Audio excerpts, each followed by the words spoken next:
Hi, Catherine Avery, the Neurozesty coach. I'm a believer that when we see the same message 3 times, it's telling us something important. So, 3 stories this week in my life have centered around themes of kindness and respect.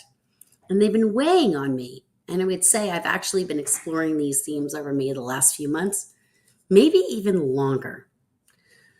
When you're an ADHD coach advocating for the underdog, advocating for kindness and respect can be a life mission. At least it is for me.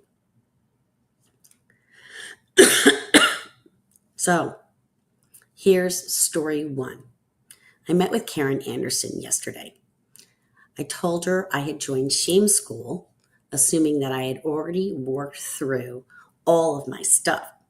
After all, I was in therapy for many years. However, we're like onions, right? We're constantly peeling another layer and another layer. And deep down, I figured even under all those layers I've unwrapped, that I could learn more, that there were more layers I could peel. I always want to say unpeel, but it's really just peel. One of my life mantras is always be learning. And that includes me evolving, growing, and learning about myself. Not just learning about the latest ADHD coaching techniques or how to use Descript or various marketing things, the deep inner work. And it's not easy work, but it's necessary because my clients do this work and they deserve my best self. In shame school, we notice when we think we are bad or not good enough or the other negative voices that we hear, and we listen to them without judgment. We're recognizing that we were born without shame and that we actually learned it growing up. Now, maybe that was from society, culture, TV, social media, family. It doesn't really matter where. These messages become ingrained. And I just want to say really fast that neurodivergent child hears 20,000 more negative messages than a neurotypical by the age of 12. I wish I could say that these messages just go away, but according to Karen, they don't. And I gotta say, I'm kind of pissed off about that. But Karen assures me we can choose to have a different reaction to them. I'm learning that part now, but hint, it starts with the pause. And y'all know another one of my themes is that the power is in the pause. This is funny. Someone who I greatly respect and admire did her first YouTube video yesterday. So I went to subscribe and noticed that she had nearly 300 subscribers. I have over 100 videos on YouTube recorded over several years, I'd say 2 or 3 years. And I have about 70 subscribers. For a moment, I thought, what's wrong with me? Why do I only have 70 subscribers? And you can imagine the woe is me thoughts that flitted through my brain. And just as quickly, I let them go. Deep breath in. We are all on our own path. We all get to where we're meant to be in our own time. And that's okay. Deep breath out. Breathing is one of those skills for working with these things. I bring this up because it makes the pause, right? So I bring this up because we're all humans having our own human experience. And sometimes we need to be reminded that people who lash out at us or who act in ways that bum us out are probably going through something that we can't possibly imagine. Also, now is as good a time as any to ask you to subscribe to my YouTube channel. As I'm betting one reason I'm not building my following here is because I always forget to ask. Funny thing, that asking thing. We often get what we want.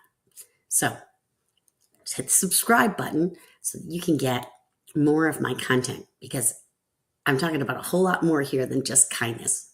A lot around ADHD. So people struggling leads me,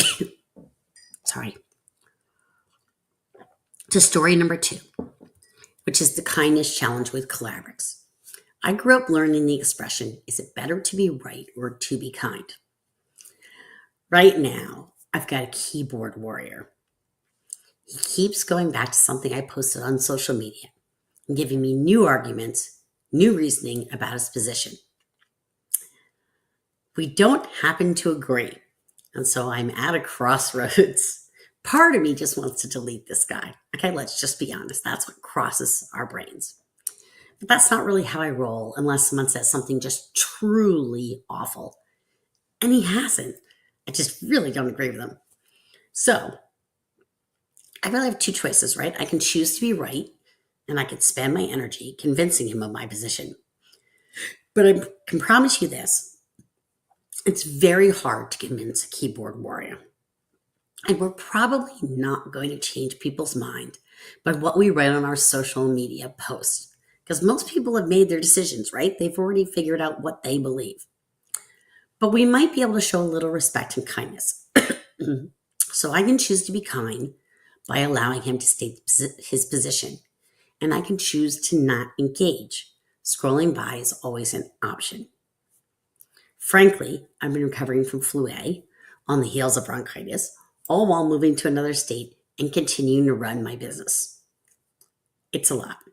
We all have a lot, so I'm not complaining, and you'll see where I'm going in just a minute.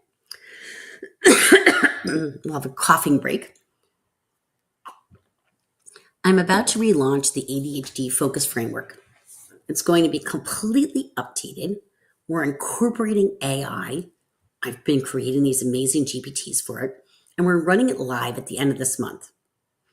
The best use of my energy right now isn't fighting a keyboard warrior. The best use of my energy is making sure that this program is fantastic for the people who I'm meant to serve. Learning to stay in my own lane has been one of my themes in 2025. So, back to the kindness challenge in case you thought I had completely derailed and forgotten about it. I love that Jonathan Rose and the Collaborates chose to run this at this time, when I think we all feel there could be just a little bit more respect and kindness to one another. These are not the easiest times, right? So maybe it's my coach training, but I try really hard to lead with kindness and respect and to listen even when I don't like what someone else is saying. And I'm not going to say that's easy because it is not. That's coach training, I promise. So all that leads me to the third story. For the last 10 weeks, I've been immersed in Your Brain's Not Broken facilitator training under Cameron Gott and Dr. Tamara Rozier. I took my neurodiversity certification training under Cam and also Denzel Brown in Coach Approach Training Institute. And I've been recommending the book, Your Brain's Not Broken, which was written by Dr. Tamara Rozier, to my clients for years. I think it's a great first book. A great first book to understand your ADHD. So I knew that this training was going to be top notch. And I tell you, it has been incredible.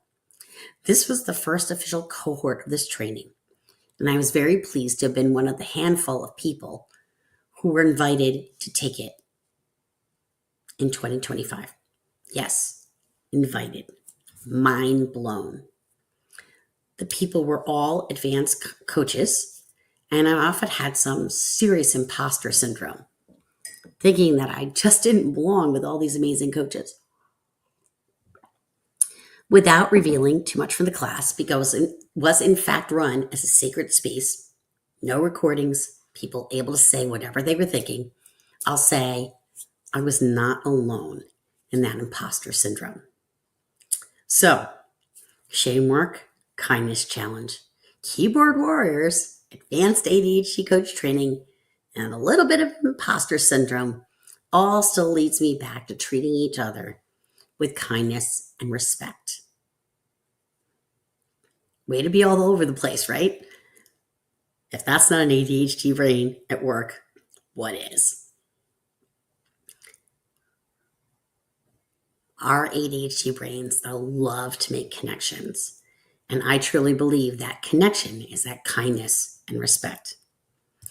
Even when we're feeling angry or sad or wounded. I don't think we talk about that nearly enough. And just for the record, I'm a trauma-informed coach too, so I'm familiar with all this. My grandma used to say, if you don't have anything nice to say, don't say anything. That's a pretty good code to live by, right? But now I've gone and muddied the waters because kindness and nice are two different concepts. And since I'm talking about kindness, I'm just going to say kindness is rooted in strength, it's rooted in self-care, and it's rooted in confidence. What does that mean? That means you can be kind while still being firm. You don't have to give up your boundaries to be kind. And I'll tell you, that's a real eye-opener for a lot of my clients.